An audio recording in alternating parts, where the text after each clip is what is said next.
സരസ്വതി, സരസ്വതി, കുടിക്കാൻ അല്പം വെള്ളം കൊണ്ടുപോവാ.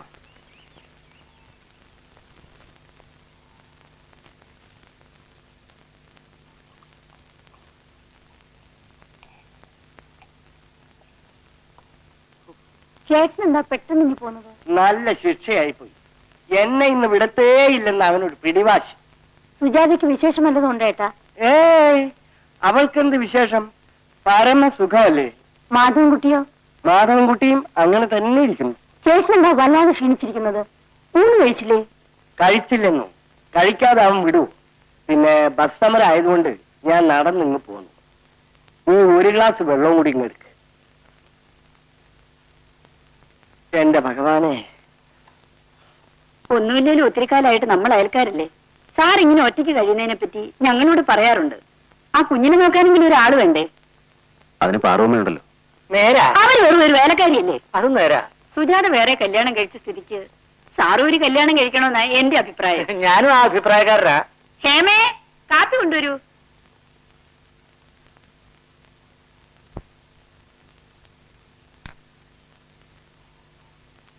സാറിന് നമ്മളെ മനസ്സിലായോ? എന്റെ അനിയത്തിയാ ഹേമ. BSc ഫസ്റ്റ് ക്ലാസ്സാ. സുമയുടെ അനിയത്തി എന്ന് പറയല്ല, നല്ല സ്മാർട്ടാ. യൂത്ത് ഫെസ്റ്റിവലിന് 2 സമ്മാനം കിട്ടി. 2 അല്ല ചേച്ചി, 3. 3 ഉണ്ടടി. നല്ലൊരു കലാകാരിയാ. സ്റ്റേജിൽ കലക്കും. കണ്ടാലറിയാം. കോളേജ് മാത്രമേ ഉള്ളൂ. വീട്ടിലെത്തിയാൽ അവള് മിണ്ടാപ്പൂച്ചയാ. കുഞ്ഞുങ്ങളെന്ന് വെച്ചാൽ അവൾക്ക് ജീവനാ. നേരാ സാറേ. കുഞ്ഞുങ്ങളെ കിട്ടിയ അവള് കട്ടിച്ച് തിന്നുകളയും. അത്രയ്ക്ക് ഇഷ്ടമാ. നല്ലൊരു പാചകക്കാരിയാ. നളപാചകം എന്ന് കേട്ടിട്ടില്ലേ? ഓ ചേട്ടാ, നിനക്ക് നാണമാണെങ്കിൽ അപ്പുറത്ത് വയ്ക്കൂ. ഞാനിവിടെ പരിചയപ്പെടുത്തിയത് എന്തിനാണെന്നറിയാമോ? സഹോദരി ആയതുകൊണ്ട്. അത് മാത്രമല്ല സാറേ, പിന്നെ ഞങ്ങൾക്കൊരു ആഗ്രഹമുണ്ട്. സുജാതയുടെ സ്ഥാനത്ത് കുഞ്ഞിനെയും സാറിനെയും നോക്കാൻ ഹേമ വരണമെന്ന്. ധൃതിയൊന്നുമില്ല, ആലോചിച്ചിട്ട് പറഞ്ഞാൽ മതി. ശരി, ഞാൻ ഇറങ്ങട്ടെ.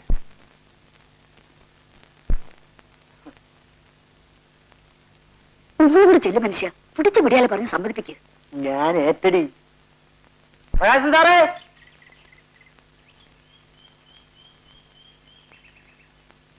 എന്റെ പൊന്ന് സാറേ, എന്റെ ഭാര്യ അവളുടെ അനിയത്തിന്റെ കാര്യം പറഞ്ഞില്ലേ? അയ്യോ, അതിൽ വീണുപോകല്ലേ. എന്താ സാറേ? ഈ ഭദ്രകാളുടെ നേരെ ഇളയതാ അവള്. ഇതേ സ്വഭാവം തന്നെ അവളുടെയും. എന്നെ ഇട്ട് വട്ട് കെട്ടുന്ന അനുഭവം സാറിന് ഉണ്ടാകാതിരിക്കാൻ വേണ്ടി പറയുക. ഇനിയൊരു വിവാഹത്തെ കുറിച്ച് ഞാൻ ചിന്തിച്ചിട്ട് പോലുമില്ല. അപ്പൊ ജീവിതകാലം മുഴുവൻ ഇങ്ങനെ കഴിയാനാണോ സാറിന്റെ തീരുമാനം? എന്റെ ജീവിതത്തിൽ ഒരേ ഒരു സ്ത്രീക്ക് സ്ഥാനമുണ്ടായിരുന്നു, എന്റെ സുജാതയ്ക്ക് മാത്രം.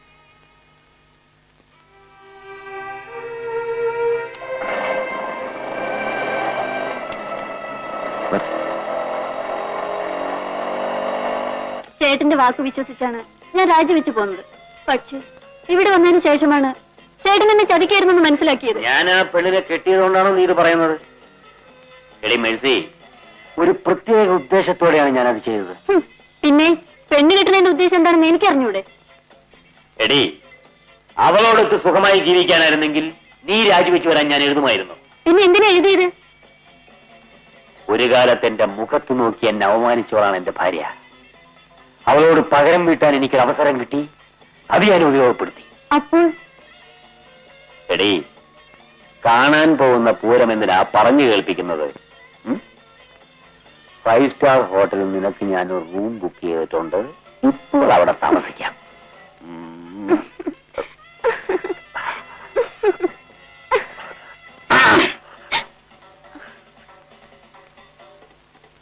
കിട്ടിയോടാ? കിട്ടി. ഇതാ, ഇത് കയ്യിലിരിക്കട്ടെ. നാളെ രാവിലെ ഞാൻ ഹോട്ടലിൽ വരാം. നീ പോയിക്കോ. സാർ, ഇത് നമ്മുടെ മേഴ്സിക്കുട്ടിയല്ലേ? Military nurse. നോക്കായിരുന്നു പണം. ആ, ചേട്ടാ, ഇത് കുറ്റിയും പറിച്ച് ഇങ്ങോട്ട് പോകും. ഞാൻ കത്തയച്ചിട്ട് വന്നതാണ്. സാബ് കല്യാണം എല്ലാം കഴിച്ചില്ലേ? ഇനി ഈ പഴയ പാറ്റുണ്ടായങ്ങളൊക്കെ ഉപേക്ഷിക്കണം. ദാസേ, ഇതെന്റെ സ്വന്തം കാര്യമാണ്. ഒരു പാവ കൊച്ചുമയാണ് സാബിനെ കിട്ടിയിരിക്കുന്നത്. അവര് വിഷമിക്കുന്നതായിട്ട് ഞാൻ പറഞ്ഞതേ ഉള്ളൂ. അഭിപ്രായമൊന്നും പറയണ്ട. പാല് കുടിച്ചിട്ട് കളിച്ചോ മക്കളെ? എടാ, എനിക്ക് വയ്യ നിന്റെ കൂടെ ഇങ്ങനെ ഓടാൻ. പ്രിയ, ഒന്ന് പാൽ കുടിക്ക്. പാല് തരുവാ.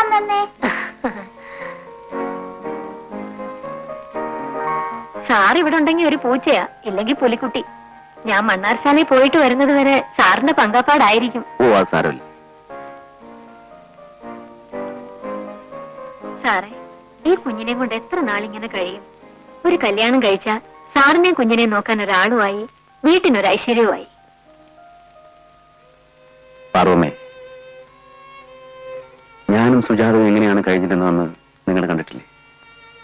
അവളുടെ സ്ഥാനത്ത് മറ്റൊരു പെണ്ണിനെ സങ്കല്പിക്കാൻ പോലും എനിക്ക് കഴിയില്ല. എന്നും ഇങ്ങനെ കഴിയാൻ പറ്റുമോ സാറേ? കഴിയും പാർവമേ.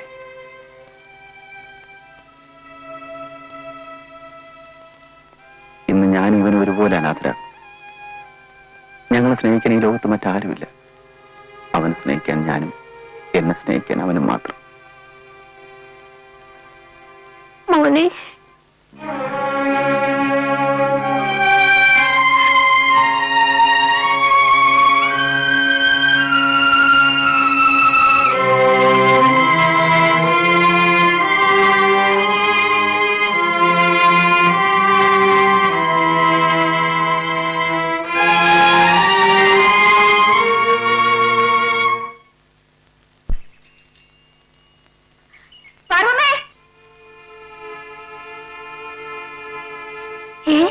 സുജാത കുഞ്ഞോ?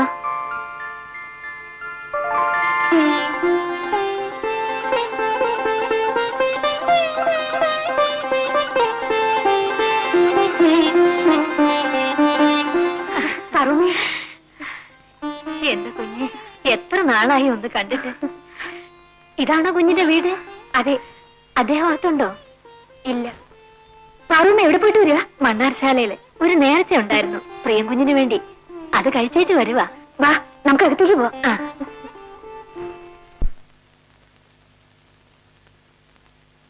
കുഞ്ഞിന്റെ കല്യാണം കഴിഞ്ഞെന്ന് അങ്ങാര് ജലപാനം പോലും കഴിച്ചിട്ടില്ല.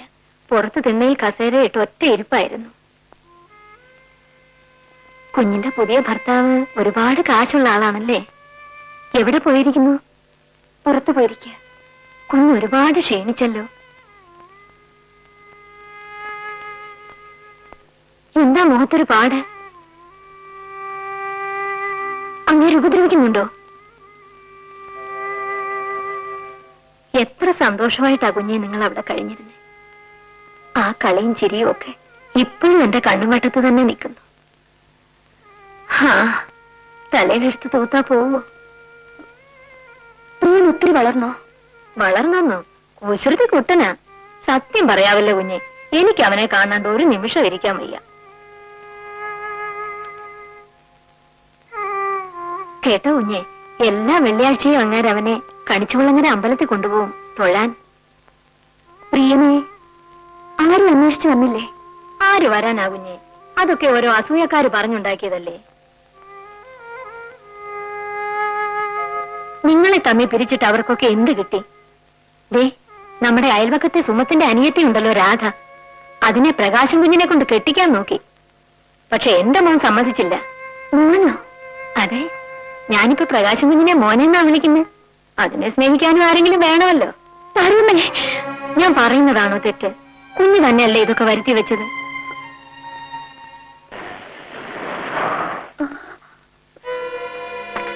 വീട്ടുകാരനായിരിക്കും വന്നത്. ഞാൻ പോയേക്കാം കുഞ്ഞെ.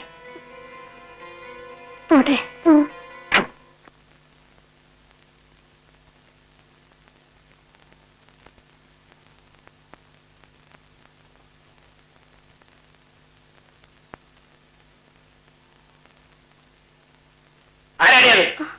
എനിക്ക് വേണ്ടപ്പെട്ടവരാ. നിന്റെ വേണ്ടപ്പെട്ടവരാര് ഈ പഠിക്കകത്ത് കയറ്റിരുന്നതിനോട് ഞാൻ പറഞ്ഞിട്ടില്ലേ? വഴിയെ പോയപ്പോ ഞാനിവിടെ നിൽക്കുന്നത് കണ്ട് കയറിയതാണ്. എന്നാ വഴിയെ പോകുന്നവരെ മുഴുവൻ വിളിച്ച് അകത്ത് കയറ്റടി. എത്ര തല്ലി കിട്ടിയാലും നീ പഠിക്കില്ല അല്ലേ?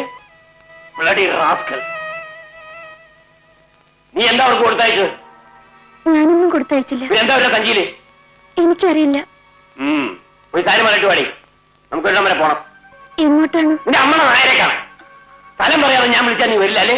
ഒരു സാരി മാറിയിട്ട് പാടി. നിങ്ങളാണോ ഹസ്ബൻഡ്? അതെ. വരണം.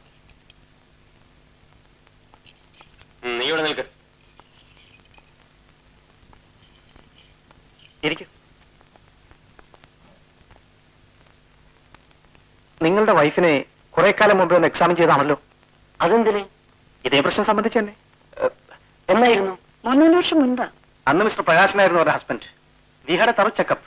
അന്നേ പറഞ്ഞതാ അവരൊരിക്കലും ഗർഭം ധരിക്കില്ലെന്ന്. ഓഹോ. She still in the same condition. അപ്പോൾ അവർ പ്രസവിക്കുകയില്ല? നോ. Okay doctor.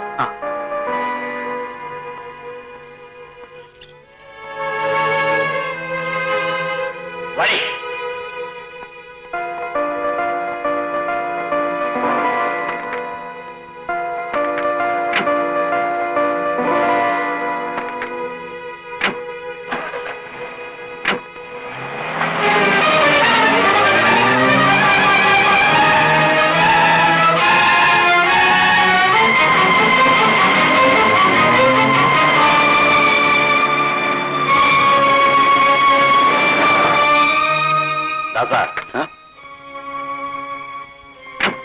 ഒരു ഉത്തരം വാങ്ങിയിട്ട് വാ. G sir.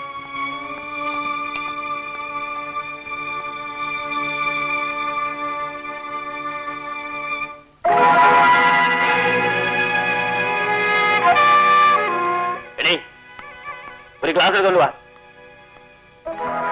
അവിടെ വെച്ചിട്ട് പോണേ.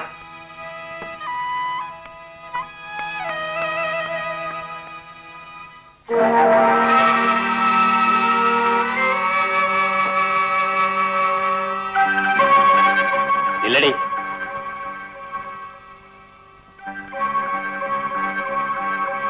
Cheers. ഇതെന്തിനാണെന്ന് മനസ്സിലായോ? നിന്റെ ബുദ്ധിക്ക്. നീയും നിന്റെ തള്ളയും അരപ്പാളി അമ്മാവനും കൂടെ എന്നെ വഞ്ചിച്ചത്. ഞങ്ങളാരെയും വഞ്ചിച്ചിട്ടില്ല. ഇല്ലേ? നിന്റെ ആദ്യത്തെ നായർക്കത് മനസ്സിലാക്കാൻ 3 വർഷം വേണ്ടിവരും. ഞാനത് 3 മാസം കൊണ്ട് മനസ്സിലാക്കിയടി. എന്ത്? നീ ഒരിക്കലും ഒരു അമ്മയാവില്ലെന്നുള്ള രഹസ്യം. നിന്റെ അമ്മാവൻ തൊഴുത്ത് മാറ്റി കെട്ടി നോക്കുകയായിരുന്നു അല്ലേ? ഈ രഹസ്യം മറച്ചു പിടിച്ചുകൊണ്ടല്ല ആ നാറി നിന്നെ എന്റെ തലയിൽ കെട്ടിവെച്ചത്. അയാളെ അന്ന് ചോറിന്റെ മുന്നിൽ നിന്നും എഴുന്നേൽപ്പിച്ചു വിട്ടത് എനിക്ക് പറ്റിയ ഏറ്റവും വലിയ അബദ്ധമാണ്. ഇല്ലെങ്കിൽ ഇപ്പോൾ കാറായച്ച അയാളെ ഞാനിവിടെ വരുത്തി എന്റെ കൈ കൊണ്ട് 2 ഗ്ലാസ് മദ്യം ഒഴിച്ചു കൊടുത്ത് അയാളുടെ മുഖത്ത് നോക്കിയാൽ തന്തയ്ക്ക് വിളിക്കുമായിരുന്നു. എടീ, ഇതൊരു പട്ടാളക്കാരന്റെ കൈയാണ്. ഇതുകൊണ്ട് ശത്രുവിനെ തലോടിയിട്ടില്ല, കൊന്നിട്ടേ ഉള്ളൂ.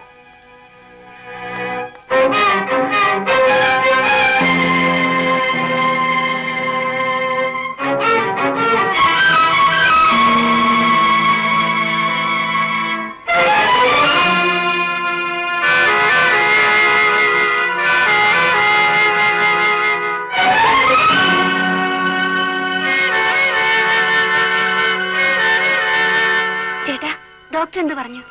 ഒന്നും പേടിക്കാനില്ല, നിനക്ക് യാതൊരു കുഴപ്പമില്ല. You are perfectly all right. നേരാണോ ചേട്ടാ? നിന്നോട് ഞാൻ തന്നെ പറയൂ. വാ.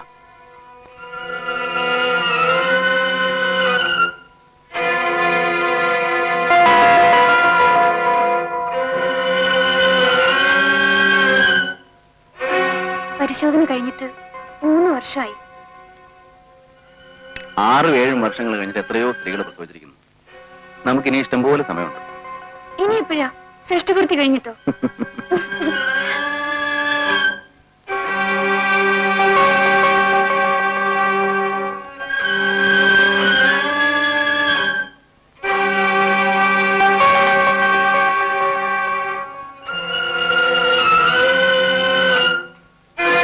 നിന്റെ ആദ്യത്തെ നായർക്കത് മനസ്സിലാക്കാൻ 3 വർഷം വേണ്ടിവരും.